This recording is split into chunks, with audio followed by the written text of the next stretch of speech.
Hi, everyone, and welcome to Building an Online Presence, Laying the Foundation for a Successful Book Release.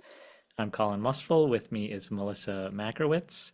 We're really excited to have you. We're going to talk a lot about how you can build an online presence so that you can get noticed, so that people can find you when they're searching Google, when they're searching the internet for information about you, about your book, so that you have results. And not only can the people that know you find you, but anyone's looking for information about what you write about what you're passionate about, so that they can find you.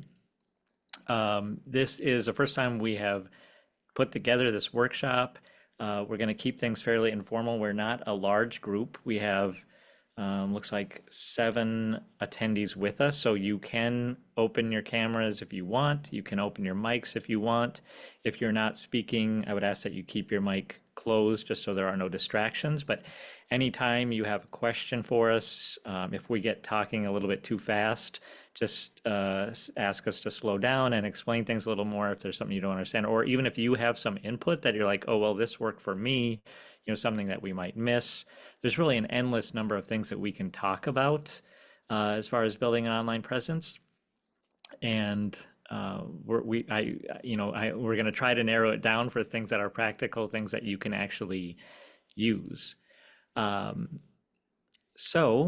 guess I'll just introduce myself for those who don't know me. I know I've seen many of you before, so you do know me, but my name is Colin Mustful. I'm the founder and editor of History Through Fiction. History Through Fiction is an independent publisher that publishes historical novels. And I'm also an author. I'm the author of 5 historical novels related to the history of the US Dakota War and the displacement of Native American peoples from the region now known as Minnesota. And that's kind of my background in being an independent author, moving toward being an independent publisher. And now I'm going to use all those things that I've learned over the years to share with you about what works, what doesn't work, what's worth your time, what's not worth your time, and all those sorts of things. Melissa, why don't you say hello? Yeah, hello. So my name is Melissa McCarowitz. I run the Literary Assistant, where I do one-on-one work for authors, helping them build their social media. That's the space where I normally either do their social media for them or we do coaching and consultation. So I have that side of things. And then I also co-run the Austin Pathway, where we have a community space helping authors with their marketing, their social media, kind of giving you small weekly workshops to help you understand trends, what things are changing quickly in the social media space, email marketing in general, and that so you can keep up with what's going on without having to spend the time yourself trying to figure out what in the world is social media updating to nowadays. Thank you, Melissa. We don't have time for individual introductions, but if you would like, go ahead and say hello in the chat. Let us know what you're working on, what you want to learn about most from this workshop. Anytime throughout this workshop, go ahead and communicate in the chat. Either Melissa or I will see that, and we can react to things there. If maybe you're too shy or you don't want to interrupt with speaking, then you can go ahead and just post something in the chat. So I'm going to pull up a slideshow, and we're just kind of going to go slide by slide and work off of that. Melissa, you let me know if everything looks right as I'll I let share you know. this.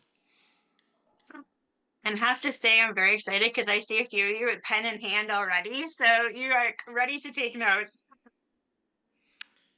Okay, I've got presentation mode opened up. Does that look good, Melissa? Yes, I can see it large on my screen. Let us know in the chat if it looks good to everybody else. And I see a lot of hellos being dropped in there. So we got people from California. I see Boston. I'm in Ohio. Collins in Minnesota. We're all over the place today. Yeah, we just added a new attendee. Hello, Peggy. I'm Colin. With me is Melissa, and we're just starting off on our slideshow here. Peggy, if you want to just say hello in the chat. Anytime you want to ask us a question, you can either use the chat or raise a hand or just open up your mic and speak. We're going to keep this fairly informal. Okay, so welcome. This is just a little bit about each one of us. If you want to take a look at that later, I will send you a PDF of the slideshow after this event so that you can go back through the information. I'm also recording this so that you can watch again if you want to watch. And our objectives today, I'm just trying to minimize stuff so I can actually read it. Learn the why behind building an online presence, understand the how to establish and grow your online platform, and discover when to start, what to prioritize, and how to maintain momentum. So those are going to be our three basic things: why, how, and when. Now, in order to teach all three of those things, we're going to go through quite a few different steps. So section one is starting out with, like, why does this matter? And I'm just going to be completely honest. I had a meeting with a publisher in 2014. It was at Caribou Coffee, and he told me that I could not be successful if I wasn't on social media. Now, I'm not going to tell you you can't be successful without social media, but that's kind of a reference point for me. At that point, I was publishing my second novel. I wasn't on social media yet, and that was his advice. I took that advice and I've since built an online presence uh, because that's where people live nowadays. They live online, and so it's really important that they can find you online. Okay, so why does it matter? Well, we want to reach a wider target audience. All of you have a group of friends and family and coworkers, colleagues, acquaintances that you can sell your book to, but that has a very limited reach. No matter how popular you are, there's a huge market of people outside of your individual network. So that's going to be a good reason to build an online presence so that we can find those people. There are people that want to read your book, but they don't know it exists. And we want to find a way that they can then find it. It's important to build a personal brand. Your online persona reflects your values, your message, and who you are as an author. It's how readers connect with you beyond your book. So my brand as an author is about the tragic history that occurred in Minnesota and the real consequences it has for us today. And I think that's really important to take a look at history and make sure that we know about the land that we're living upon and what happened here and what it means. So that's kind of my brand, but there's an infinite number of brands you can have. But if you want your passion, if you want readers to connect with your passion, then you need to build that personal brand. Melissa, do you want to talk about the third point here? Yeah, absolutely. And it really helps with your visibility. So I kind of have been giving people the analogy lately that if you think about billboards and how often you pass billboards without even really thinking about it, but you've passed it enough times, you kind of remember what they are. Having your presence on social media as people are scrolling, they might not always be interacting, but you're kind of building that visibility of them seeing you on there. So it says on here, without an online presence, it's much harder to get discovered. Active engaging presence amplifies your book visibility through social media, blogs, and collaborations. And kind of those three things give you three ways for people to find you, start seeing that personal brand, and then interacting with you. So the social media side of things, we know people are scrolling. They see kind of maybe the book cover side of stuff. Maybe you're doing reels or video content, they're getting to see a little bit of personality. The blog posts, like Colin says, he likes to talk about, the land where his books are written, so he can get into that subject matter a little deeper with the blog posts. And the collaborations really just help you find that wider range of audience with other people that maybe have similar passions to what you're writing about. And it also it's important, I think, to create a sense of authority. Like, people will trust that you are the person to go to for this material. So if you don't have an online presence, it's unlikely that people will say trust that what you have to say is worthwhile. Um, it's just having that visibility, and it can go either way. If you have the visibility and maybe you aren't a trusty source, well, it might not even matter if you just have the visibility. So that's why you want to have it and have the authority, and people will trust you and then read your work. So we're going to kind of go over each one of these things. Like it's one thing to know why an online presence matters, but we're going to kind of go over each element here. But before we do, we're going to look at just a couple of case studies of some authors to kind of get some ideas from, to emulate, so to speak. And you can always go back and look at these authors again. We're just going to kind of look at them real briefly here. So the first one I'd like to take a look at is Heather Mall. She's an author of Unraveling a Mystery and grew her audience by sharing writing tips and engaging with readers on Twitter. I'm going to pull up her website, excuse me, real quick.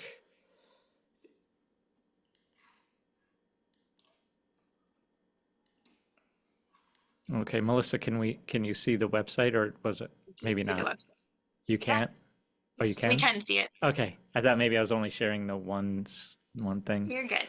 Okay. So, uh, just from first looking at this, you can see she has a nice logo with the feather pen, romantic Jane Austen variation. So it's very obvious what she writes about. And you can see the color scheme, the greens and the purples instead of the light pastels are all here. She's got her titles right up front, and you can see they all reflect kind of the same genre. Fonts are very similar. Coloring, there's always characters on the covers. She's got her newsletter right up front, her blogs. So it's simple, and it all kind of comes together for her theme or her brand. Oops, and then I'm also going to point out, just read the about me here for Heather. Heather Mall writes romantic variations of Jane Austen's classic novels. So first sentence is just very clear who she is and what she writes. She's an avid reader of mysteries and biographies with masters in information science. She found Jane Austen later than she should have and made up lost time by devouring her letters and unpublished works, joining JASNA. Melissa, do you know what that is? Yeah, it's not. Yeah, it's the Jane Austen Society of North America. Okay. And spending too much time researching the Regency era. She is the author of IPPY award-winning Rising Courage and Affectionate Heart, as well as Nine Ladies and My Dear Friend, among others. She lives with her husband and son and struggles to balance all the important things like whether to clean the house or write. So, Melissa, any observations for you about her online presence? Yes, and I have to disclose, you didn't know this when you put this together, but Heather's actually one of my best friends. So I was Oh, so excited when you picked her because she is a great example of what to do. So yeah, the vibe you get when you land on the page, that's really important because visually we see things first before we start reading. So it's a very calm without looking dated sort of presence that Heather has there. Any of those sort of taglines that you can do right away, and I think we're going to get to this a little bit later with elevator pitch and stuff like that, but right away, immediately my eyes are drawn to the middle and that romantic Jane Austen variations. I know what to expect as a reader when I'm landing on her page. It's clean, it's aesthetically pleasing, and she has her books front and center when you land on here. Um, she also has, and I don't know how deep you can stop me if I'm getting into this too early, Colin, but she also does a really good job with her lead magnets that I'm sure we're going to dive into later, but having them easy for people to get. Her tags across the top focus on it's your map of where you're going to be leading people. So that should also be kind of according to your brand. Sometimes people will put um, little cutesy things, maybe if they're a romance author. You can personalize it to an extent. Heather keeps it very traditional across the top, her home, her books, her newsletter, art team things, blog, and whatnot. And just bear in mind, think of websites that you land on yourself. Less is more. Keep it curated as much as you can because the more you put, the more confused the reader's going to be when they land on it and they're trying to figure out where do they want me to go? Where am I supposed to look? yeah, that's great advice. Something I don't often follow myself. I put up so much content and it's hard to keep it organized. But yeah, I like what Heather has here.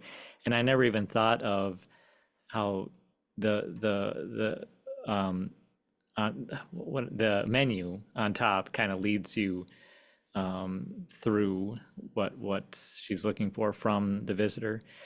Um, this is I didn't mention Margaret in the slideshow, but what you just said about how to you can present yourself. So this is Margaret Mhm.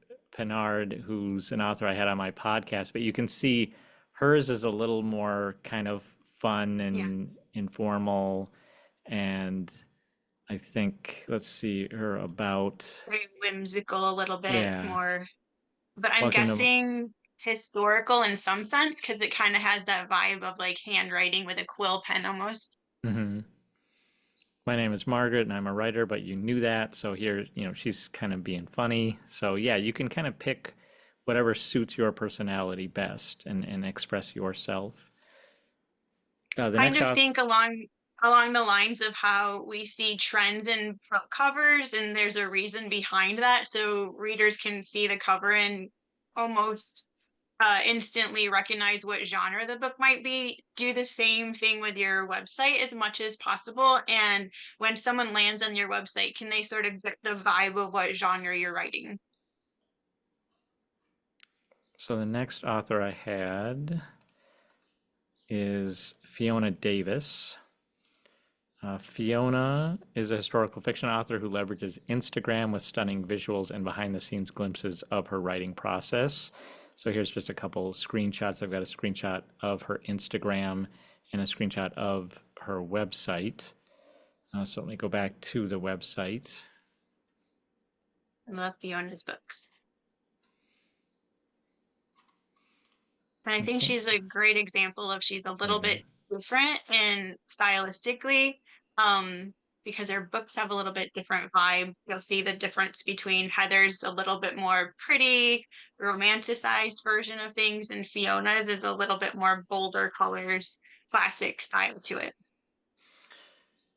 Yeah, so here, like Melissa said, the book is front and center. You got a very easy menu here: books, events, about, contact, newsletter. So keeping that simple. And then her other books right below the new book that she has coming out. She only does Facebook and Instagram, keeps that simple. And one thing I found interesting is her brand is the author of 8 historical fiction novels set in iconic New York City buildings. So that's very niche. And yet Yeah. she's a New York Times bestselling author. Yeah. Yeah. The more people know what to expect from you, if you have those little things, when we get into personal branding, that's what sets you apart from everybody else. If she just said Fiona Davis writes historical fiction, that's fine. But what really gives us insight into her personal brand is the iconic New York buildings. Okay. And then the last author that I wanted to take a look at was actually our own Jillian Forsberg. So she's an author with History Through Fiction. And I chose Jillian because I'm really impressed with everything that she does online. And I think if you want to get some insights about building an online presence, Jillian is definitely someone to look at. So just a little blurb here.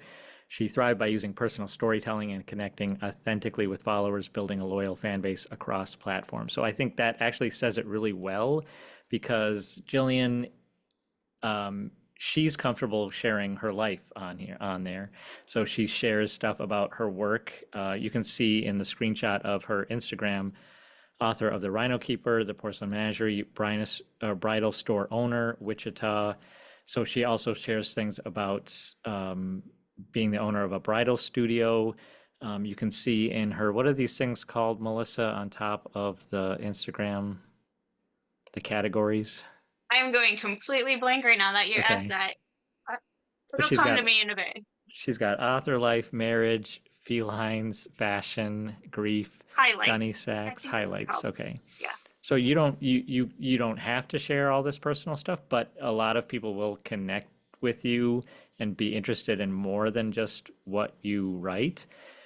But then it also kind of catapults Jillian to another level because Jillian shared everything about her submission process, querying process, rejection, joys, acceptances, author events. And you can see in the photo from Instagram here that she has her novel in the background. That's a fence, a rejection fence. So every time she got a rejection, she painted a flower, and so you can see there are a lot of flowers. She got a lot of rejections, but people really connected with that, and so then she was able to reach people beyond just authors and readers, people who can relate to putting yourself out there and being rejected. Jillian is an amazing example, and I could go on and on about her, but I do want to highlight that one of the things that's amazing about what Jillian has done is oftentimes I get asked by people, like, when should I start building an online presence? I just started my book, or I'm not finished with it yet, I'm editing. There is no point that is too early to start building an online presence because you can let people be a part of the journey all the way, even before you maybe are not even sure if you want to publish your book yet and you're just toying with the idea of writing. Start your social media presence because that's when you're going to start finding out what you want to share with people online, because it is a little bit of a like trial and error. What do I feel comfortable sharing? What does my brand look like? How do I want to approach this? So the earlier in the process you can start, and then, as Jillian did, be sharing the whole way, people are emotionally invested. So we were seeing her paint the flowers and get the rejection. So we were in this with Jillian. So by the time she did publish The Rhino Keeper, like, you want to buy the book and celebrate her and support her because you've been there every step of the way. Yeah, definitely. And as far as her author branding is concerned, she writes animal fiction set in the 18th century. So again, very specific. That's what she likes. That's what readers know to expect from her. Like to highlight one more thing about Jillian, if we've got time, Colin. Yeah. So I worked with Jillian early on when she was getting ready for The Rhino Keeper to be published, and we were talking about how do we bring her and her personal brand and kind of amp things up a little bit. So as she shares on here, she is a bridal store owner, which she was transitioning into at the time. But Jillian has the most amazing sense of style. She wears a lot of vintage outfits, and that is unique to her. So what we talked about doing was adding her vintage style into her photos that she was sharing on Instagram. So she would take the dresses. I was like, literally just lay them on the floor, and books that you want to maybe share as recommendations, or the Rhino Keeper itself. She was putting together kind of flat lays, those photos that you see from up overhead with the clothes down below, with the book covers on top of it, or she was styling outfits to go along with different book covers. And it really just added such a fun element of who she was. And you can personalize that to whatever kind of things that excite you. If it's, gardening, you can find flowers that match colors in books. You can personalize it any way you want. I'm guessing I can find one here.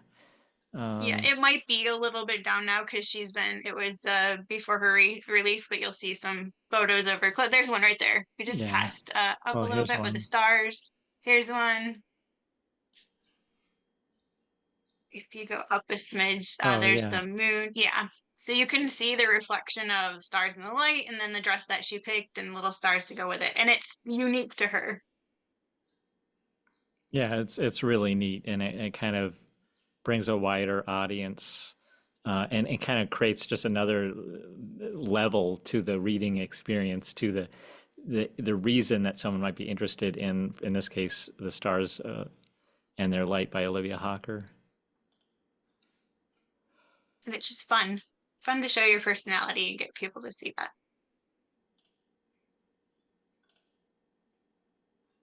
Okay, we're gonna move on to the next section. Any comments for anybody? Go ahead and speak up or post them in the chat. Otherwise, we will keep going into what is your identity, because that can be a hard thing to kind of decide and figure out. So, defining your brand. First, you need to identify your unique selling point. What makes your book and your voice and your story stand out? Define your genre, your writing style, your core message you want to convey. So this I can relate to as a publisher. The reason I started History Through Fiction was because I was getting a lot of feedback about my books that fiction can't have footnotes, that they're too informational. And coming at it as a historian, I didn't really understand why these historical fiction novels that are just as thoroughly researched as any nonfiction novels, why can't there be some kind of element of transparency that this is fact and this is fiction? And I didn't see that much from historical novels. So that's what I decided to do with our brand. Our brand is historical novels based on real people and real events that are meant to help people learn about the past, not just be entertained by a novel, but to learn something real about the past and to be able to have some kind of way to distinguish what's fact and what's fiction. And that's kind of the brand that we went for. That's our unique selling point. Melissa, anything to add there? I just think it is one of those difficult points in the process. So don't feel frustrated if you don't know what that is yet. Take some time, grab a notebook, jot down thoughts as you're seeing other people and kind of what they're doing, what you like. Let it be a little bit of a journey and don't feel like, I'm going to spend 10 minutes and figure out exactly who I am and what I want my voice to be. Colin, I'm sure you spent a little bit of time fleshing out History Through Fiction and what it was going to look like in the early days. Yeah, yeah, it is. It has been changing a bit. But actually, I can think back to my own author journey. So I attended college in Mankato, Minnesota, where 38 Dakota men were hanged on December 26, 1862. So my interest in the U.S. Dakota War, it wasn't like, oh, I need to find a unique selling point so I can write novels and sell them. It was, this is where I grew up. This happened right where I went to school. This is of interest to me. And I have gotten pushback because I am a white author writing about Native American topics, but I am a Minnesotan who's deeply tied with this history. So that's kind of what got me into it. And that's the story I share every time I give a speech or am talking about my novels. I talk about the fact that I didn't learn about this growing up and it happened right in my backyard where I attended school in Mankato. So that's kind of how I develop my selling point there with my author brand. Yeah. I see Barbara has a question that she dropped in. It'll kind of it can tie it into that crafting a consistent message point. So your voice needs to stay the same, your branding and your aesthetic across platforms, Barbara, but sometimes you can cross post things and then other times, and I'm pretty sure we get to this later in the presentation, each platform kind of has their strengths. So like if I was to post a static photo on TikTok, that's not what the audience on TikTok is looking for. They want talking or slideshows, that sort of thing. Versus if I'm on Facebook and Instagram, I might be able to do one post and post it to the same to both platforms, that one piece of content, because it's okay with it the visually how it looks to the audience in both places. So just being mindful of the platform itself and what people are kind of looking for.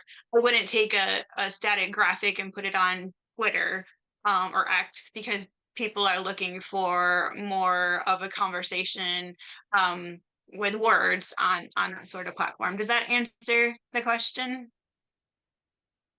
Good. Is she posting that directly to you? I didn't see it in the chat. Yes, I think Okay. so. It goes directly. Yeah. Yeah. Elevator pitch, do you want to talk about that, Colin, or do you want me to jump in on it? I did we talk about crafting a consistent message? Go ahead and dive into that one first. Okay.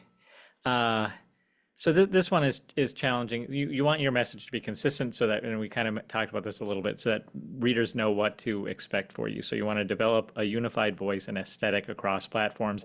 Consistency is key to building trust with your audience. So you need a sense of synchronization with your platforms, whether you have 2 platforms or 10 platforms.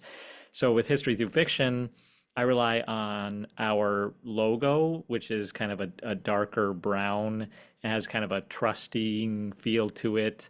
And I rely on photos of kind of old, withered books to kind of represent that the historical stuff. And I use that across our platforms to always use that same kind of color pattern, so that it just, I think, unconsciously builds a sense of trust in what you're providing across platforms. I say it's challenging because it can be easy to, if you're trying to get content out there, to forget what that consistent message is. And if once you get too scattered, you start to lose, people start to lose interest in what your overall message is. Easier to stay consistent when you really hone in on what platforms are working for you instead of trying to appear everywhere and on all platforms. And I think one of the other things, Colin, you do a really great job of this with history through fiction, is kind of that consistency is also in the voice that you're presenting. So if you think of yourself as a business, as a brand, you're you kind of pick the style that you want to be talking to your audience in. So it can be very casual that you're talking to them, or it can be professional sort of tone or a little bit more conversational, and then just find what works for you and stick with it. I think History Through Fiction brand does a good job of being conversational and professional without feeling like unapproachable and sterile in the content that you're posting on social media. And then finally here we have, what is your elevator pitch? And we showed you that with Heather and with Fiona. They have just a one-liner. What are they about? And in this case, I pulled up Carrie Chappett. I follow her on TikTok. I follow her on Instagram. She says, I'm a multi-award-winning historical fiction author who writes of daring women with loads of adventure and a splash of magic. So it tells you a lot about her genre. It tells you a lot about what she's passionate about writing daring women of history. And it helps. She can add in multi-award winning historical fiction author. Now, if you don't have that, you can you can use other adjectives to describe your historical fiction and that are true to representing you as an author. Find that this is one that is like it should seem so simple, but a lot of authors struggle with it because you feel like you know what you write, but how do you find that uniqueness about what is your thread that you write? So with hers, there are loads of adventure. We saw Fiona Davis with the iconic buildings in New York that set it apart. Every author I've ever worked with, though, there is a common theme that you put into your books that you're publishing, even if it is that you maybe genre jump a little bit. People always seem to have a connector between them, whether it's the sense of adventure or like heartbreaking family stories. Like there's some common thread there that you can find between. And I do think that this elevator pitch is becoming even more important, even though it has been important for a while. But with AI rising and all of that, like to be able to add that humanity to who you are as an author really helps people connect to you faster. And it's also great if you're at conferences, you're meeting people, maybe you're doing a book fair to be able to just really quickly give that 30-second pitch to people of knowing who you are. Back to what we were talking about earlier, establishes your authority as well. Yeah, yeah, definitely establishing that authority, and then you say it over and over again, and you start to embody it. I think. Mhm.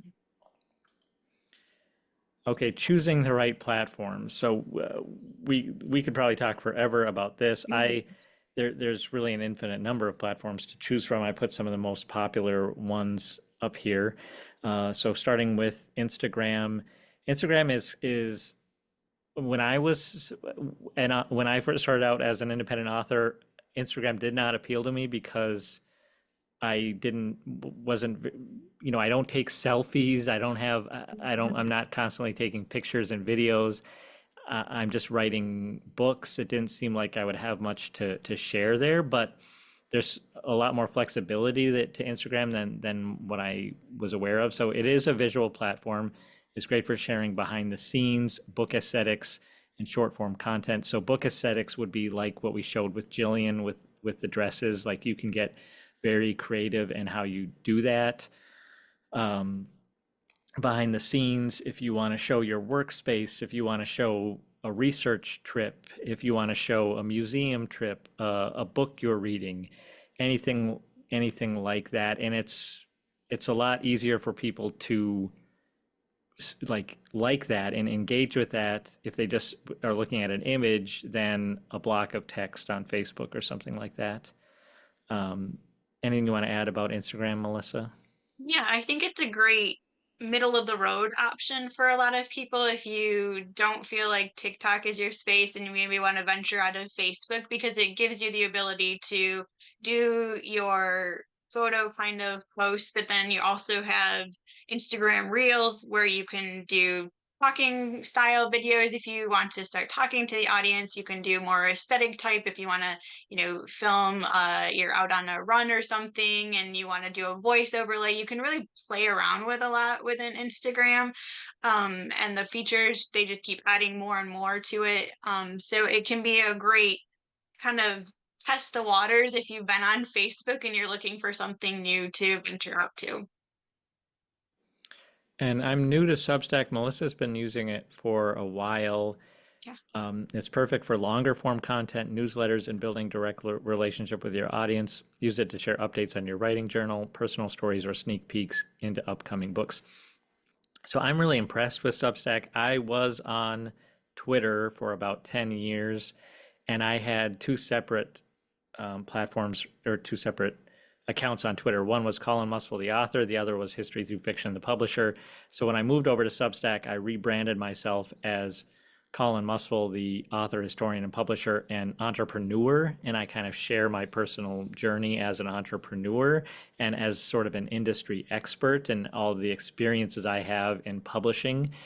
It feels like a very stress-free platform for me. Like I feel comfortable sharing what I'm up to and doing it in longer form. And it doesn't have to be like an essay format, or it doesn't have to be like on my blog on colinmuswell.com where I write historical essays that are very kind of rigid. This is a lot less rigid. It's great as a newsletter. So if you're intimidated by MailChimp or MailerLite or all those different newsletter platforms, this is a really stress-free newsletter platform as well. It kind of combines elements of a website and a newsletter, and you can get paid. You can decide if you want to make your content free or pay to access. And if you're giving value, if you're what you write about, what you talk about, what your experiences, those do have value. And there will be an audience out there willing to that see that value and will pay for it. And it's kind of, but it's up to you. Do you want to make, you can decide with each post if you want to make it a paid or a free post. Melissa, I know you have some stuff you want to add. I have so much to touch on about Substack. It's such a great platform. So many features on there that it offers. I think, yes, like Colin said, if you're intimidated, but you haven't started a newsletter yet, it is imperative in today's author world to have a newsletter, because we see a little bit of volatility with TikTok obviously coming and going and what's happening with that. You can get hacked for your Facebook or your Instagram. Things can go awry. So having your newsletter and using the social media to kind of funnel to that helps you have a bit more control if something does happen, because you do own your mailing list. So Substack is kind of forms of all those things, right? It's you have your newsletter where people can sign up for it. It also acts as a blog sort of space. So if you're using MailerLite or MailChimp, you're sending out your newsletter and it goes to their inboxes and then it just kind of disappears once it's there. Whereas on Substack, it then turns into a blog post where people can keep revisiting that. For my own, I do a lot of book reviews and that sort of stuff, and people are constantly looking at old ones that I have, just like they would be going to website blogs. But I don't have to worry about search engine optimization quite as much on Substack. Um, and then the other form of Substack that it has is notes. So if you're completely new to this journey and you're like, I am not sure what I want to do with social media side of stuff, notes is kind of a hybrid of Instagram a little bit, Twitter vibes to it. And I have found it a really great platform to grow on. And just a few months of being on there, I have about 4,000 followers on my note side of things. And people are really, it's a space for people that kind of are anti the other social media platforms and looking for somewhere to really have a bit more thoughtful posts, be engaging with content, a little bit slower pace over there. And then, yeah, I've seen authors have great success with some people serializing their books that they're writing and having people pay to read a chapter a week as they work on it. Some people even um, will be publishing a chapter a week and let people know this is unedited raw, but if you really love the author and you want to have a behind the scenes look at their writing journey, and people are willing to pay, $5-10 a month in order to have access to that and be really a part of their core team. There's options like that on Substack as well. I could talk about it all day because I really do love Substack as a platform, but I'll stop there. One other thing I would add is you can kind of curate your following because you can decide who you want to share. So if, for instance, Melissa shares my on her Substack, you could see my name as a recommended person to follow. And so when I get new followers, often they're from Melissa. It'll tell me, oh, you have a new follower. Your follower came from the literary assistant. And that way, if you find other authors that write about your topic or write about topics you're interested in, you can recommend them, they can recommend you, and then you're not always asking and begging people to follow you. You're getting follows from other people and you're kind of curating who those followers are. That's a great point. And if you're sharing content that really resonates with people too, um I did a Substack post about women in history and banned books, and it was a really hot topic that kind of took off. And I think from one post, I had about 50 people subscribed because of that. And so it kind of lets your newsletters keep living on and getting shared by other people, whereas they can't do that on other platforms. I don't have a ton to say about Facebook. It's the oldest platform that I've listed on here. It's been around the longest, and it's still a powerhouse. It was the first platform I used after that publisher told me you have to be on social media to be successful. But there's a lot of good engagement there for community building. There's groups, tons of groups that you can follow and gain more followers from there when you're posting information about what you're writing about. It's good for longer form content. It's good for linking. You can always include links in what you're posting and link them back to your website. And also for like direct sales and advertising, you can advertise on Facebook and uh, you can use those analytics through those ads. If you want to sell books, you can do that on Facebook. I think it's great if you're just kind of getting used to the idea of marketing yourself and marketing your book to start with Facebook if it's a platform that you've been on for years. And so testing the waters, getting comfortable with putting that out there. And I do have clients that I still see have a really great success because they have a huge friend network. And so they share about their book and then their friends share and share to their platform. So it is still a great platform to be on. So TikTok has made its way into the political sphere, and just like I mean, several of the platforms, Meta is certainly in there, and certainly Twitter as well. So that's something you have to be, we're not going to spend too much talking about it. It's something you have to be aware of. So whatever your political leanings are, that will factor into what platform you may or may not use. And TikTok right now, of course, has been banned by Congress, and we don't know if it'll be around. It's here, it's there, and it's not. So we're just going to talk about what it is, and you can kind of decide for yourself if you're comfortable using it. So it also, TikTok has this, people make assumptions about it, like it's just people dancing and being silly. But I've been on TikTok now for 4 years or so, and I learned so much. And the way the algorithm works is it sends you stuff that you are interested in. So if you're interested in silly dances, it will send you more silly dances. If you're interested in books about World War II or books about women's history, whatever the case might be, it'll send you more and more of that content and it'll connect you with more authors. So it is just from a consuming standpoint, you can consume a lot of really interesting information that you just can't find anywhere else, and you get it instantly, like, just flicking through the videos. Then as a content creator, it's a visual platform, so you are recording videos most of the time. You can put up graphics and just speak over the graphics and or just add music to those. But it is a kind of a short form opportunity for you to shoot a video, tell people what you're working on, and that will resonate with people that are interested in your content, and then it'll show it to more people that are interested in that content. So it has this viral ability to just grow exponentially. There's no guarantee that it'll grow exponentially, but I find that it is fun. You can get your content out there, and at the same time, you're learning a lot, and you kind of get to just be yourself on there. So I think it's really cool.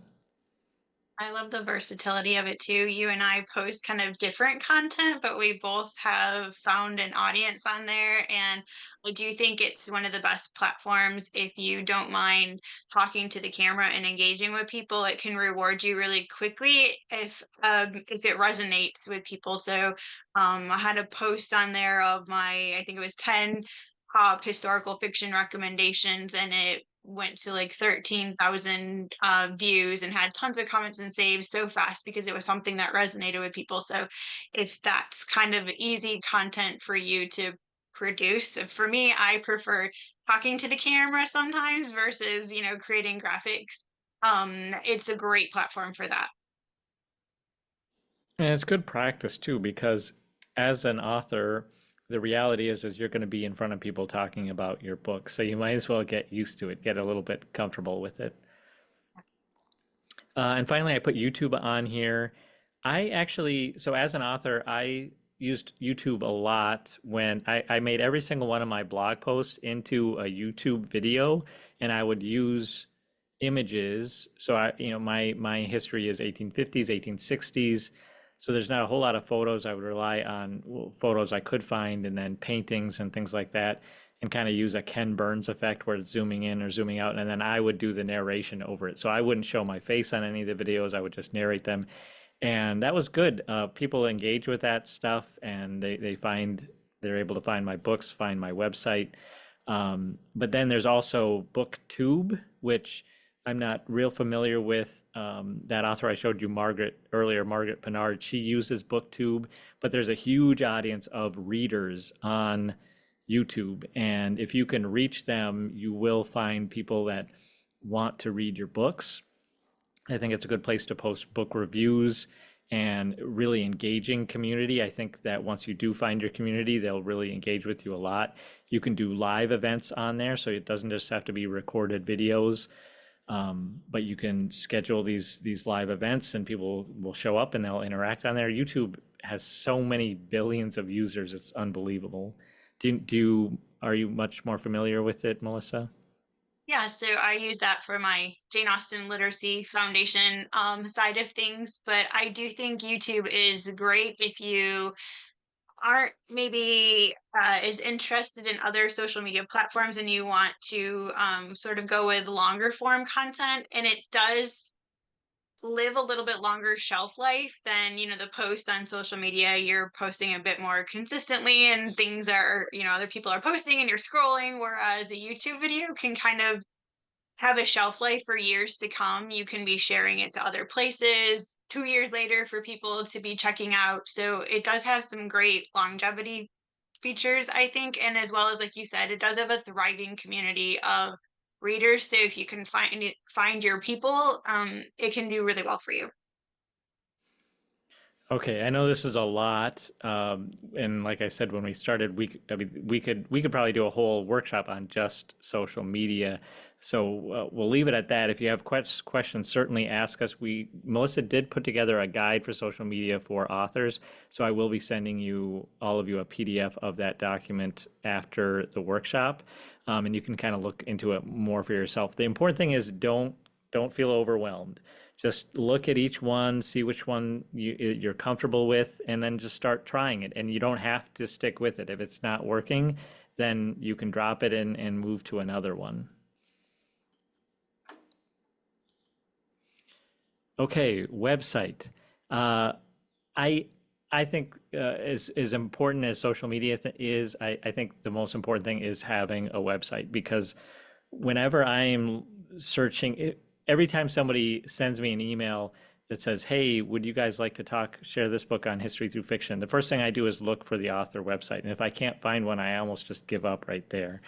Um, and there's various you can find free websites. I know WordPress, if you have WordPress in the URL, that's free.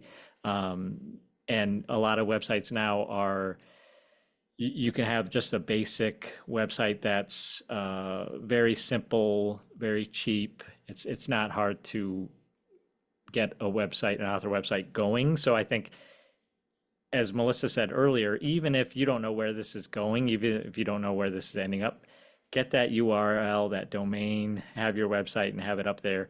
When you're ready, you can start posting to it, but having it up there is important. I learned about something called I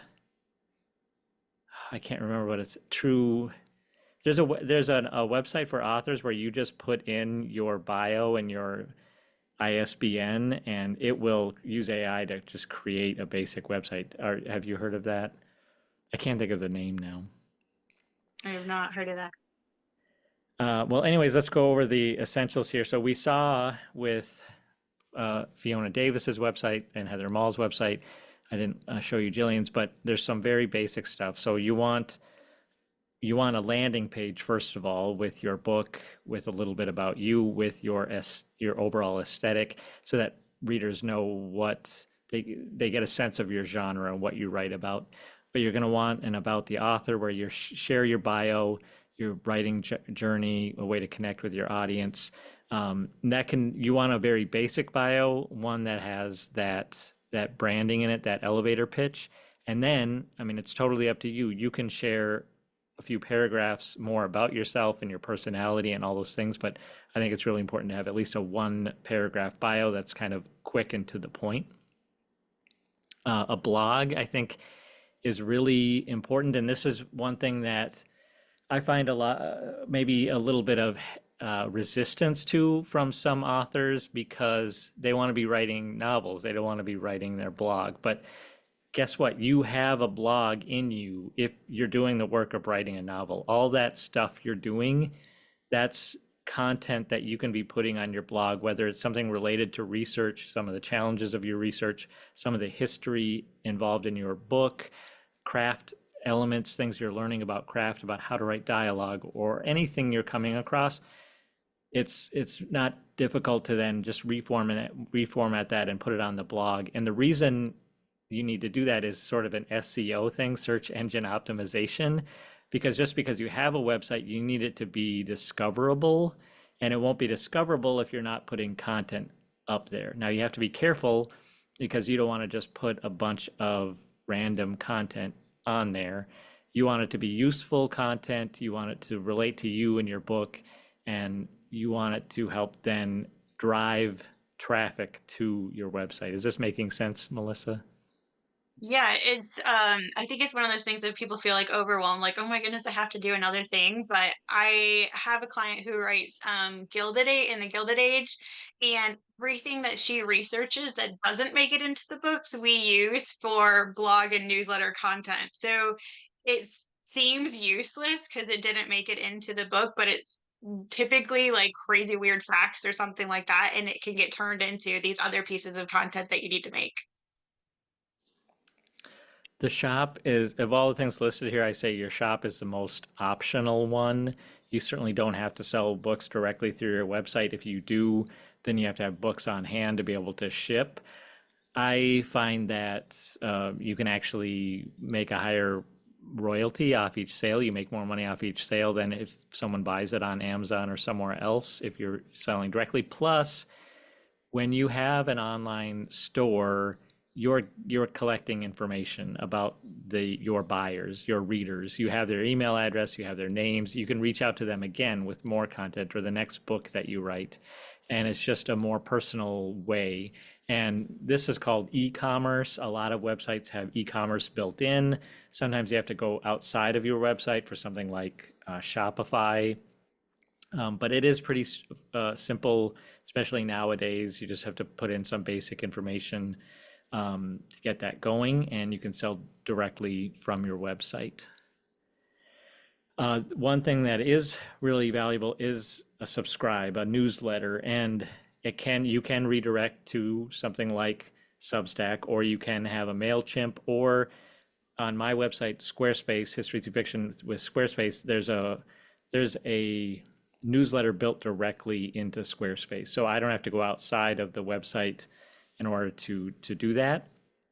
And this allows people to stay up to date. And a lot of people are interested in what you're doing and what you're writing and what you're sharing.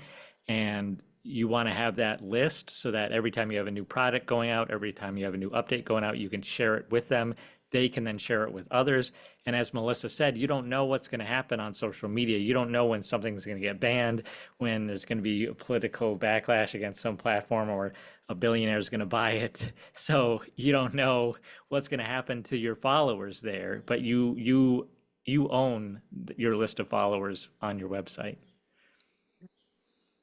Contact. You don't have to leave your email address. Every website has a form that people can fill out a form to contact you, or you can just put your email address directly in there. You can put whatever you want, but you want people to be able to connect with you.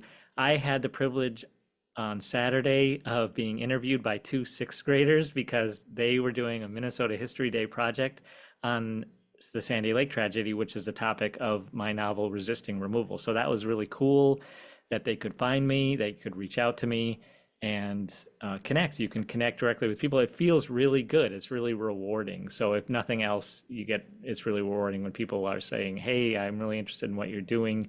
Tell me more about it, things like that. And then finally, a media kit. So this is just, you want to make it as easy as possible for people to invite you to their library, to their museum, to their book club. So you put up a professional photo that's downloadable. You put up a synopsis of your book. You put up the cover image, so that a downloadable cover image of your book, so that when someone is interested in an event, you can direct them to your media kit, and they have ready to use press materials about you and your book so that they can then advertise. Because it's one thing to have events, so you need people to come to events, and one way to do that is with these press kits. I don't know if I explained that too well, Melissa. What do you think? Yeah, that makes sense. And I had just a couple other things that came to mind as we were talking about this is when you're picking your website or you're buying your domain, make sure you keep it super simple. It like your name is great if your pen name. Don't This is not the time to be creative. This is the time to make it really easy for people to be able to find you. And also, if you are looking to keep things really streamlined and you are feeling completely overwhelmed and you're just looking to get started, or you don't think you'll worry about a shop or anything like that, I actually have my literary assistant website as my Substack. So when people type in www.theliteraryassistant.com, it takes them right over there. I have the same tabs across, just like a website would have, and it immediately prompts them to also sign up for my mailing list. So that can be a great cheaper option too if you're just kind of looking for something simple and to get started. Yeah, I was confused by that for a little while. I couldn't tell the difference. I couldn't be sure if it was a website or what it was, but yeah, it was Substack. Yeah. Okay, so now section 3, building your online presence. Please stop us again if you have questions or comments. Feel free to post those in the chat or just speak up. Okay, a content strategy. So how do you want to present yourself? Do you want to entertain people? Do you want to inspire people? So that would be sharing personal stories, quotes, or creative writing snippets to engage your audience. Do you want to educate people? So in my case, as an author writing about the U.S. Dakota War of 1862, I'm guessing a lot of people here don't know what the U.S. Dakota War of 1862 is, and neither do a lot of Minnesotans. And so that's what I want to do as an author is I want to teach people about this important history. Or here it says industry insights. So on my Substack, that's what I want to provide is inside my industry. In fact, the last thing that I posted on Substack was about paying royalties. I recently paid royalties to my authors, and I wanted to tell people, well, here's what that actually looks like. Transform, share the progress of your book release or the journey behind your writing to inspire others. So that's what Melissa was talking about with Jillian. You share your entire process, and it's a long one. All of you probably know this, and you don't know where it's going. And we had a meeting with our authors just before this, and they were talking about how much their book changed from after they signed a book contract to when it becomes published. Because even once you get a contract, there's still so much more work that needs to be done, and people are going to be interested in seeing that transformation. And on my Substack, that's what I'm trying to do as well, is kind of showing what I'm going through as an entrepreneur when I started my business in 2019 to where I am now, to who knows where it will go. But I want people to come with me to see that progress. And I think just being mindful of your audience as to which one of these you're trying to do. And like as Colin was talking about, he has two different audiences kind of that he's pitching to. So he's trying to pull in readers when he's talking about the history side of things, because that's what's going to kind of funnel them into wanting to buy his books that he's writing about that. And then more author side of things when he's talking about the royalties, because readers might not be interested in the nitty gritty side of stuff. So just be aware of who you're trying to bring in. Sometimes I see a lot of authors talking about the very detailed side of writing, and that might not be as appealing to a reader that's just like, give me the book, I want to read the next thing that you have.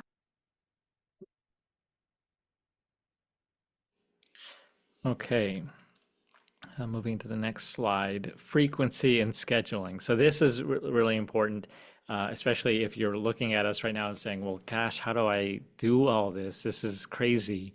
Well, you set boundaries. You set boundaries for yourself and you try your best to stick to them. So frequency recommendation is to post 3 to 4 times a week and to stay visible without overwhelming yourself. So you don't have to post every day. On TikTok, I know I see a lot of people are like, oh, I'm going to challenge myself to post 3 times a day for 30 days.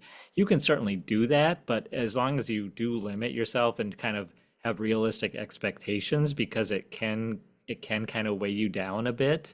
And you do want this not to be so much as an obligation. It's kind of fun. It's fun to get your stuff out there, connect with people. So just kind of figure out for yourself what is works best for you, and while at the same time, what's going to get me that visibility, what's going to get me that online presence. So you kind of decide what a frequency is for you. And that's what I mean here: sustainable commitment, focus on consistency rather than frequency, find a pace that you can maintain over time. Uh, my newsletter goes out on the first of each month, and people know that. So they're not surprised when they see it in their inbox. They know that it's not spam when it's just coming randomly all the time. So I think it's important that you have that consistent schedule so that your people that do connect with you then kind of know what to expect, and it doesn't surprise them or catch them at the bad time. There are a lot of tools to help you with that.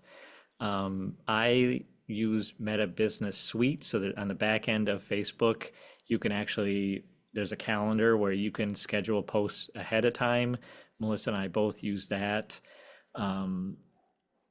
That way, you could do everything in one day. So you could do Saturday is my social media day. I'm going to schedule my content for the week. Then you don't have to think about it again. Now, you may want to interact and engage with people, but you don't have to think about putting up new content. You could do it once a month, you could do it once a week, whatever you're comfortable with. Hootsuite, Buffer, Canva now. I use Canva to create my graphics. You can use Canva to schedule posts. Melissa, what are your thoughts on that? Yeah, the algorithm likes to see you being consistent and engaging with people, so it would rather that you do 3 or 4 times a week than you post 5 times a day for a week and then you don't post anything for 3 weeks after that. Um, and scheduling is great because I think a lot of times people they mean to post and then you get to, it's 10 p.m. and you're getting ready to go to bed and you're like, "Oh, I didn't post anything for today." So being intentional about the style of content that entertaining, transforming, connecting, how are you approaching people, planning around it and then scheduling it out will help you. And also it gives you a little bit of time to be engaging with people because the algorithm also is happy when you are going and commenting on other people's content and not just putting stuff out and then ghosting on the app. Melissa, it's funny you said that about waking up and worrying about it. So my podcast publishes every Monday. I schedule it to Instagram, Facebook, and YouTube. I schedule the video. I woke up at 4 a.m. and realized I forgot to put the video on YouTube, and I couldn't sleep. Oh no. Yeah. Yeah, yeah, it's one of those and it'll help you build a routine as well because people always mean well, and then it seems to be like the task that everyone forgets to do, especially newsletters always seem to sneak up on people. But if your audience comes to expect it on a certain day, I always try to encourage people to pick a day of the week or it's the 5th of every month, whatever that time that works best for you, have it scheduled, and then you create the consistency for yourself and for your audience. Okay. Engagement and community building. So this is after you've scheduled that content. It is important you can't just leave it and forget it. You want to check in on it every once in a while. And again, you can kind of decide when. You don't have to constantly be looking at your phone for notifications. But you want to respond to comments and direct messages. Direct messages are a little tricky because there's so much kind of spam coming in through there. But once in a while, you get a genuine one. Mhm. Um, and you want to, it's kind of like active listening. When someone engages by commenting, you want to respond by commenting on something that's going to kind of further the conversation or at least show that you're there. And that can be exciting too for readers to connect with you and to know that you see what they're talking about. You can build a community around your book by creating private Facebook group or a hashtag. For every book that we publish, I use a hashtag of the title. You always want to do that so that once once it starts to catch fire, like you never know when that hashtag then will create more discoverability of people that are searching for your book. Um, but yeah, there's always going to be people that are interested in what you're doing, and then you want to once you find a few, then that community grows from there, and you want to grow a community of people interested in those specific topics.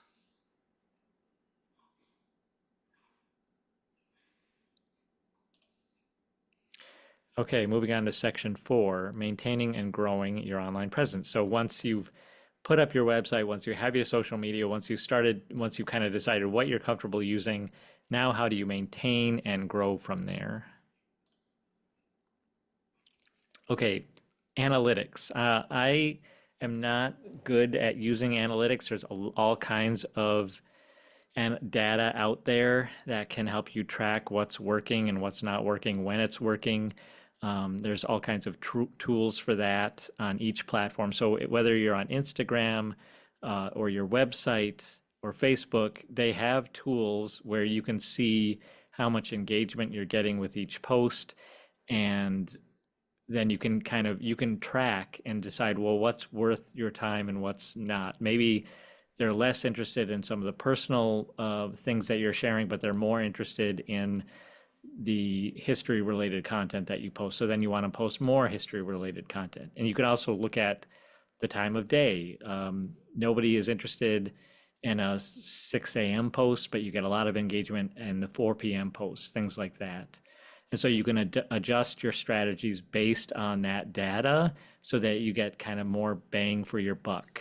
Uh, this is really getting a lot more in depth, but as your presence grows, like it's only going to get stronger the more you pay attention to those analytics and then use them as leverage to continue to grow that engagement.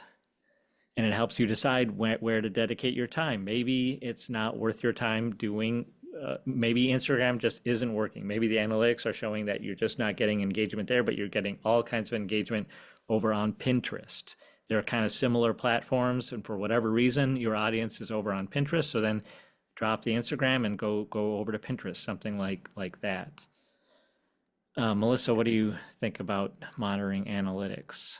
Yeah, at the Austin Pathway, we refer to this as reflect and perfect. So you always go back and I'll look at clients like maybe the last 3 weeks and see, okay, what post had the most likes? Because a like is fairly easy for people to do while they're scrolling. Now, which ones had the most comments? We're looking for like actual engagement with people. And then you can get into the super nitty gritty behind the scenes if you really want to nerd out, but just in a surface level, look and see out of the last 10 posts that I made, which who had the most interactions with them, the most engagement. Okay, how can I take this piece of content and start recreating something along those lines? Because as Colin said, clearly that's something that's attracting your audience. I would say don't give up too quickly because social media is definitely the long game and it can take a little while. But if you've been, it's been 3 to 6 months and you're getting one person that's viewing your content, then maybe it is time to um, put the energy into a platform that you are seeing engagement on and switch over to something that's working. And kind of a shameless plug for the Austin Pathway, you guys guide authors through what that looks like and so that it's not overwhelming. Yeah, so every week I do a quick little workshop that's like bite size. What's happening on social media right now. Like Instagram did a big announcement where hashtags aren't really relevant anymore. And the CEO said now we're looking for SEO, that search engine optimization in the content that you're doing and the copy of your thing. So I'm helping you each week with little things that don't overwhelm. Like, you might be sitting through this whole workshop of like, this is so much information. So this is really like bite-sized little things that you can work on each week to improve your content. Okay, I see that we're up. It's 2:14 here where I am in the central time zone. So we'll kind of skim through. We've got 6 slides left, but some really important information, especially we haven't even got to the book release yet. So let's keep moving right along here, and I want to open the floor to some questions for sure. And I don't want people to feel overwhelmed by all this because yeah, we are giving a lot of information, but this is good stuff that you can use. So staying relevant, that's one thing that I see a lot of authors do is they publish their book and then they just kind of drop off. And I know you're working on your next book, but you got to stay consistent in the meantime. Some kind of have some kind of schedule, keep your content fresh, regularly update. So when I am looking at authors, I look, when was their last blog post? Was it in 2023 or was it April 2nd of 2025? And that's kind of an important decision for me as a publisher. Are they staying up to date with things? Because that's really valuable for me to know that I'm going to be able to, that they have an online presence and they're going to sell books. So you want to regularly update your content, new developments and what you're learning and what you're going through. Maybe you aren't writing right now because of something in your life. Go ahead and share some of that content.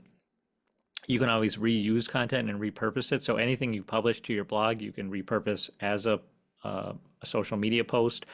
Any You can kind of reword things and use it for a different platform. You can take your content. Your book has an endless amount of content in it. The characters, the history, the craft that you're using. You can find all kinds of content there. And then you also want to leverage trends and current events, which Melissa just talked a little bit about. Uh, things happen, and all of a sudden stuff will be spotlighted that you had no idea. You couldn't even plan for it, and it just happens to align with your book release or something like that. So use that stuff. What are people talking about? How can you add value and knowledge to what people are talking about and give a new perspective on it? Anything to add, Melissa?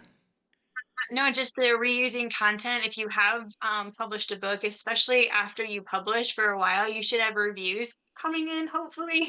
So you can always be capitalizing on those reviews for that social proof of what readers are saying. And there are a ton of bookish holidays to be highlighting. We just had National Library Week. You can talk about your visiting your local library or things that are important to you. Check some books out, talk about the books on there. There's lots of fun ways to infuse those sort of bookish in general topics into your content as well if you're kind of struggling with I don't know what to talk about right now. Yeah, and nowadays you can use artificial intelligence platforms to say, hey, this is my book. Can you give me some ideas for content for social media? And they'll spit out a ton, and you don't have to use any of them. You could use five, you could use all of them. It can help you if you're kind of stuck on what should I put out for content. All right, preparing for your book release. So the reason this is so front loaded here and the book release is way, way down is because everything you're doing, you are building the foundation for when you finally get to your book release. You're you're you're creating that path so that once you do have a book release, there's somewhere to land. You're not just book release day, okay, now everybody read my book. It's inviting everybody along your journey, coming with you, and so then when you do have a book release, wow, everybody shows up, you sell lots of books, and then you continue to grow from there. And me speaking from personal experience, so the first book I published was with a vanity press. The day it came out, I didn't sell a book, I didn't have an event, nothing happened, like actually nothing. And that's because I didn't know what I was doing. And I didn't do any of that online presence stuff. I didn't identify my target audience or any of that stuff. And that will happen to you too if you don't do all this front end work of building that presence. So you do have to, and with my authors at History Through Fiction, I expect that when they've submitted a manuscript to us, that they've already started in building their online presence. And then as we go through the editing process, I expect that they are continuing to grow that online presence. And once we finally have the book ready, I build in 6 months, a 6 month minimum of between when the book is ready and when it's published. And that's because that's when you then incorporate all of these strategies specifically geared toward the book launch. So the first thing is make a plan, pre-launch activities, ideally 6 to 12 months before your book is released. And that can be I mean, you actually want to sit down and say, what am I going to do? How many blogs am I going to write? What bookstores am I going to reach out to? You want to reach out to them before the book is launched, at least 5 or 6 months before. What reviewers am I going to reach out to so that it's not haphazard and chaotic? You have a plan moving forward. And I'm going to share with you a marketing plan I wrote for The Rhino Keeper for Gillian Forsberg's book so that you all of you can kind of see what that marketing plan looks like for History Through Fiction. Other things you can do are teasers and sneak peeks. So we're doing a cover reveal. With Jillian's next book, The Porcelain Menagerie. She's traveling to Germany. Now, I don't expect all of you to travel to Germany to do a cover reveal, but her book takes place in Germany, in Dresden, and she's going to the porcelain factory, and so she's planning an event there so that it builds excitement for the book, and all those people that are then engaged in this cover reveal process will then continue and engage as the book is then released in October. Oh, and the next thing there is a cover reveal. You don't have to do that, but it is a common thing to do is to tease people with elements of your cover and then to finally share the cover. It just builds a sense of anticipation. Melissa, I'm talking a lot here. Do you want to chime in? I was just going to say the cover reveal can be great to share with your newsletter audience to give them those little things that make them feel like they're kind of the more intimate part of your community. So they're seeing it first before it's going on social media, and it gives them that little bit of extra excitement before everyone else gets to see it. And Um, also, don't lose heart if you're looking at this and saying 6 to 12 months. That seems like forever. A book does always have a life, so don't panic if you're thinking it's too late because it does. You can always start at any point in time, but in an ideal world, we would love 6 to 12 months to start building. Yeah, that's a good point. You can certainly start 1 month, 2 months, 3 months. You don't necessarily have to start way, way far ahead of time, especially if you can't.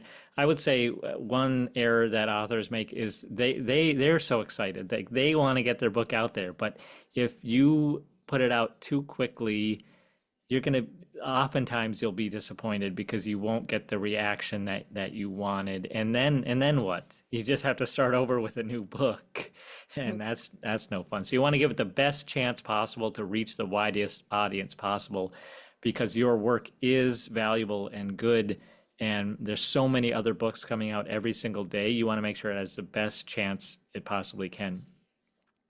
I wanted to mention guest blog posts. That's one thing our author Alina Adams does really well.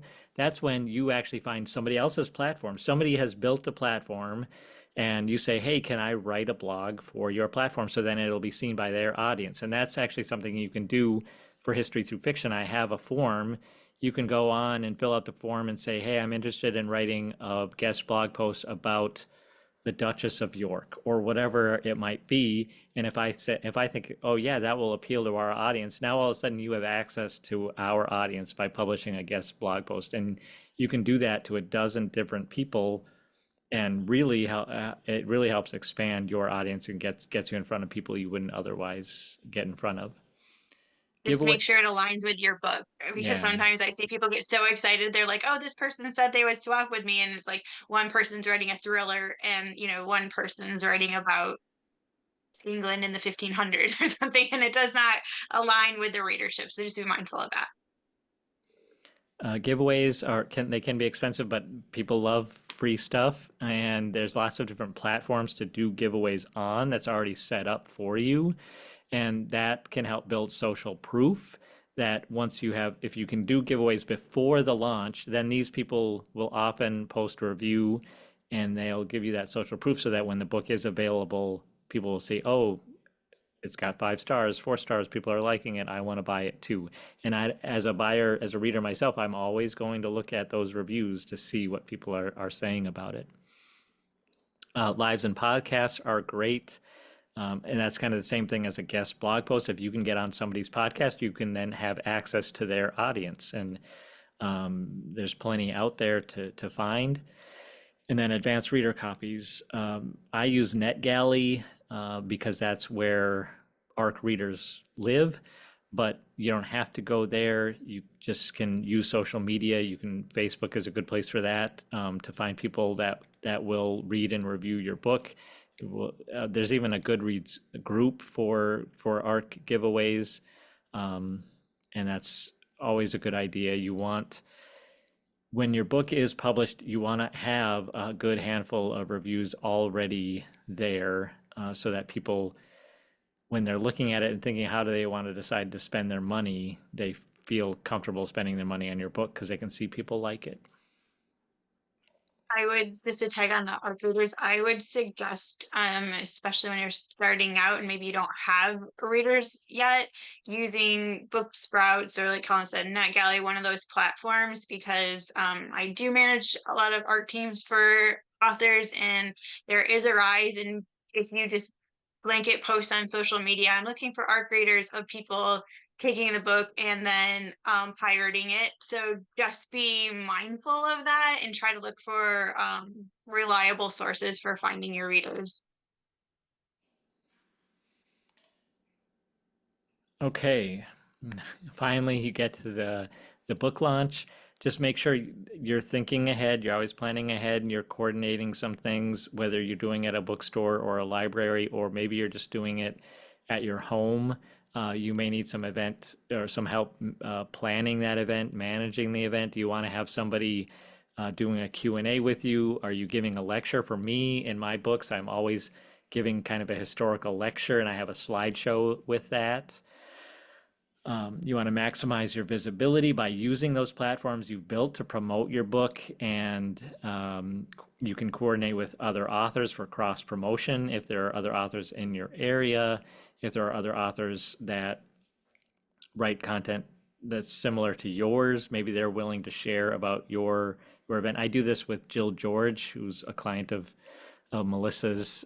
She writes historical fiction, and I'm always happy to share what she's writing about because it's something my audience is interested in, and so that maximizes the visibility. And then capitalize on the work you've done. Don't stop after the book launches. Continue to engage with the community in sharing content, and that can get challenging, feel a little bit heavy because once the excitement of the book launch passes, then kind of reality sets in. But you have to, like we said earlier, kind of keep your content fresh, keep it updated, continue to engage with that audience, and continue to try and grow what you've already built.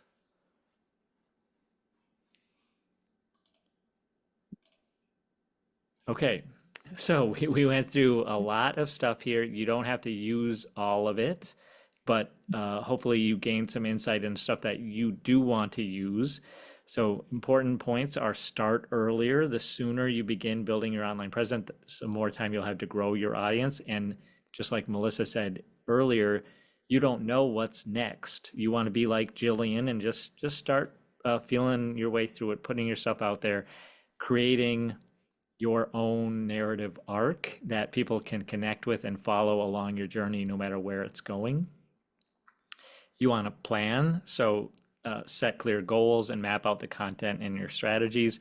So the frequency, for instance, you want to, I on my wall here, I have a 2-week calendar of when I want to post to certain platforms, and that keeps me accountable. It keeps me going.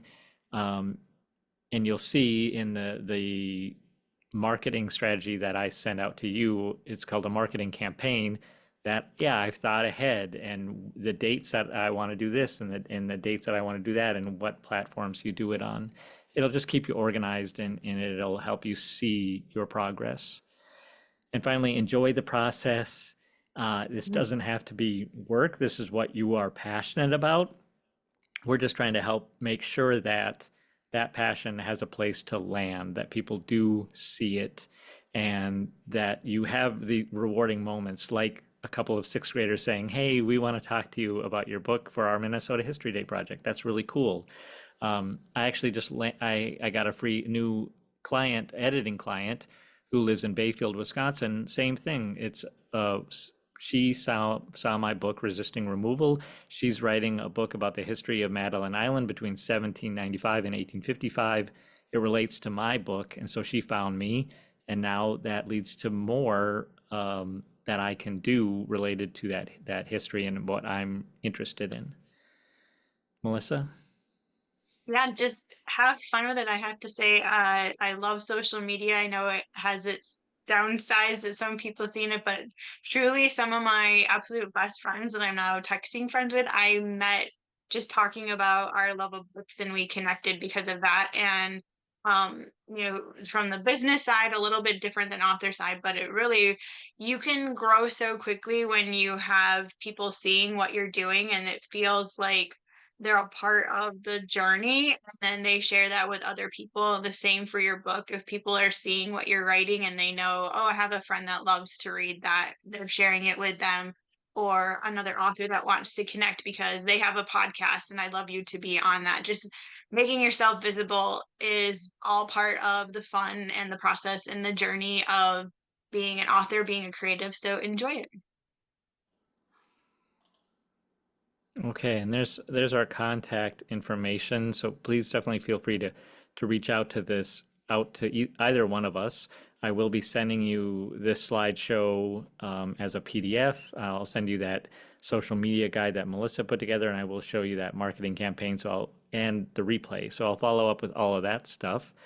Um, for now, I guess we'll open it up to anybody that wants to ask us questions. Go ahead and ask. So I giggle a bit because I had a website with a business that I had done in my previous life or previous career. And it feels scary to start. I totally get it. It feels just a little scary to start a website and such when I don't even know if anyone will want to read my book. But I'm going to do it. I'm gonna, what's that saying? Feel the fear and do it anyway. How do you decide, and this is probably a trickier question, how do you decide how much content along the way you dribble out without giving it completely away? It, Colin, do how, you want that, or do you want me to take it? Go for it. Okay, so I would say first, there's a big shift in social media of more leading with personal branding because we have so many books being released all the time. So if you can start early and you're not even maybe sure what the book is going to look like in its finished form, start talking about the things that drew you to the subject matter that you're writing about, things that you're researching along the way that might be interesting to that readership, and kind of building around those things. And then for the book itself, as you're getting closer, typically advise people, and Colin, let me know if you're different, but I don't have people give away anything that would be outside of the blurb other than maybe some strategic quotes if they really have those heartfelt emotions behind them, sort of scenes that capture it. You don't need to explain the whole book to people in your content as you're going. Just like, if it's a romance, that kind of meet cute moment that we're all looking for, or a tragedy, like the scene that's really going to bring you to tears and kind of gives you the heart of what it is. So be strategic with what you're picking for the book itself. Share as much of you that kind of encompasses your personal brand as you're doing your content along the way. Does that clarify? it does. And part of the reason I ask is I have a little segment coming out on DC TV. It's public access TV, and there's going to be a YouTube video that talks about actually some of the characters in my book, but it's presented as family history in the DC area, people who actually lived there versus the transient community. And it's very short. I haven't seen it yet, so That's um, exciting. it is. I'm hoping that that would be something that I can share without feeling like it gives too much away, and I think I can. I want to see Yeah. it first. Yeah, absolutely. So look for those little local ties, things to the time period, that sort of stuff that people are going to really resonate with, that would be looking to read that as well. Okay. And don't be discouraged when you're just starting. You kind of already expressed a little bit of doubt there. It takes time, like Melissa said. It is a long game, and just because something doesn't land right away, it takes time to build. I mean, I've had my author website since 2014, History Through Fiction now since 2019, and you can literally look at the analytics and see the growth curve as it goes up and up and up. So you have to start somewhere, and you just have to build slow. Um, but yeah, so Greg asks, is it best to start with a website and build out from there? I would say yes. You have to start somewhere, getting your domain.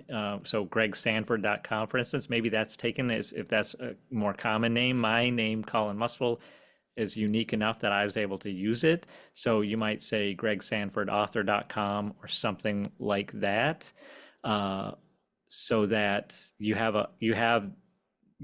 own that space on the internet. You want to be able to have that space on the internet. Start there, and then you can branch out. But definitely, you can even just start with a landing page. Greg Sanford. I'm an author of family history from Swedish immigrants, and this is my background. I'm a teacher who does this, and this, and that's all. Just one page so that people can then find you when they're looking for you and when you start putting up content.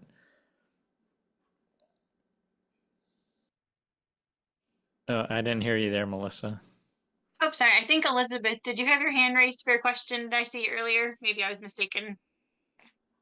Oh, yeah, go ahead, Elizabeth. Let me. Oh, you're on mute, I think still. We all have problems remembering to unmute. I Sorry, know I can you do. hear me? Can you hear me? Let's Yes. Okay, what's the advantage of just hiring a marketing agency and saying, do it all for me? Book my tours, submit my books for international awards, do this, do that.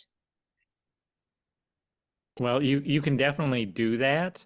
They won't be as authentic as you will be, and they Mm-hmm, will charge you mm-hmm. a pretty high price. Uh-huh, Melissa and I were just talking with author J.E. Viner, who wrote a book for us called The Wretched and Undone, and she's getting a lot of publicity for it. She hired a firm called Books Forward. So one thing I uh-huh, would recommend if you are going to do that, look to someone who specializes in fiction, uh-huh, fiction novels, or you can get more specific with region or topic. Make sure that you have a good partnership. There's some back and forth there. You can find some success, um, uh-huh. but I think you need to do a little bit of establishing yourself first so that they have something to build off of. Because I get emails from publicists and marketing agents all the time, and it just seems so kind of glib and inauthentic that I often ignore those emails. When I get something directly from an author that's more personal, I'm more inclined to give it my attention, the attention of history through fiction. Um, Melissa, what are your thoughts there? Yeah, so I do have some clients that end up going with PR firms, and the price, first of all, can be thousands and thousands of dollars to hire a lot of them. And so I do see people using it a bit more strategically, like right around release for a big push for a month or two. But then typically it's going to then fall back to your social media presence and your outreach to get on podcasts or YouTube channels or whatnot. So I don't often see it being a sustainable model to keep pushing your book to different places. But if you're looking for a quick boost and you don't have the time to do it yourself, it can be a great option. Okay, thank you, thank you. Of course.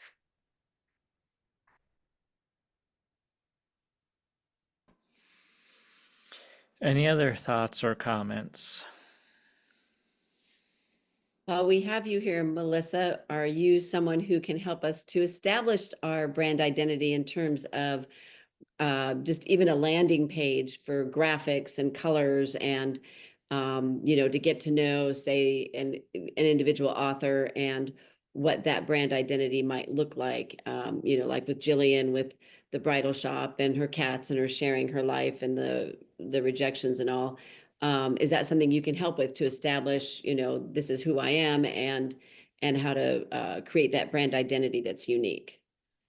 Yes, absolutely. So if you head to the Austin Pathway, it's just theaustinpathway.com for ease, and look under the Work with Us tab, you'll find on there I have a few different options for coaching calls, and one of them will sit down together, take the time to talk through, get to know you, kind of see what are those elevator pitch elements that we can pull out, what specific genre, how can we highlight with the color scheme, and then I will help you walk through that whole process of putting together kind of your personal brand, what your website style might be, and all of that goes with it.